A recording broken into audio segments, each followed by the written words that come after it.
Så er mit kajakprojekt næsten ved at være færdigt for den her gang. Jeg har lige skiftet en skinne ud her foran fra Yak Attack, som jeg har købt nede hos Rønnes Kajak nede ved Assens.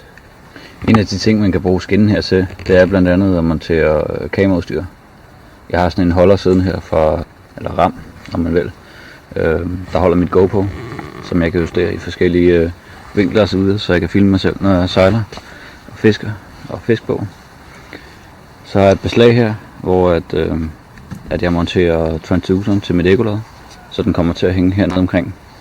Og det er lige til at vippe op i forhold til, når jeg sejler på land og alle de der ting, der når man skal have kajakken op i. Batteriet skal selvfølgelig ikke stå der, men nu har jeg lige installeret en elmotor, en lille en.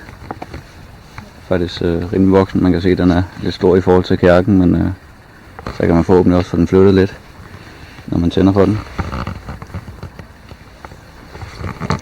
Men det er jo bare, det passer perfekt, når jeg sidder her. Så jeg lige drejer, og når jeg fisker, skubber den ind igen, så er den væk. Beslaget herinde, hvor motoren sidder på, det er sådan en klikbeslag, så den er lige til at rykke af på. Og den kan drejes og lige justeres lidt ned i forhold til, når den ikke skal være vejen, når jeg sejler. Så det er jo super godt. Motoren, ganske hurtigt, det er en Shakespeare Sigma.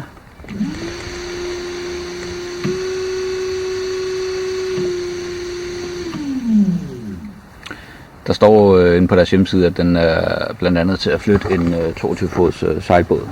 Så må ikke den kan få kajakken lidt derudad. Jeg tror nok, det skal blive fint.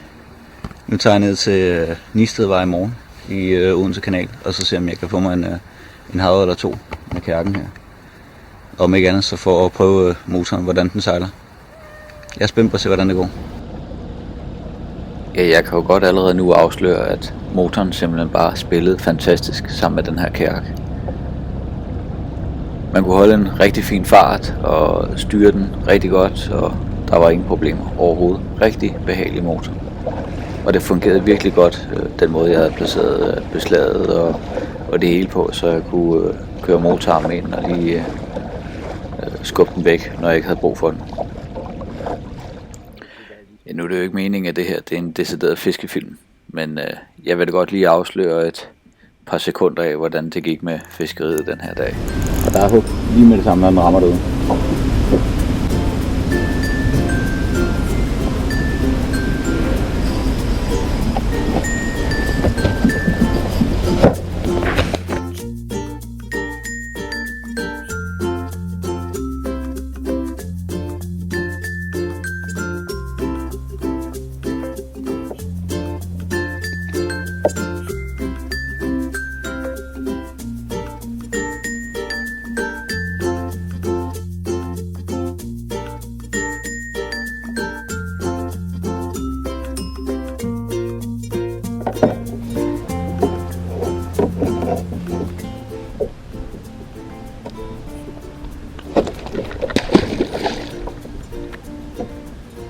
Det var ikke lige... Jeg skulle godt have haft et billede af den der, den var fandme flot.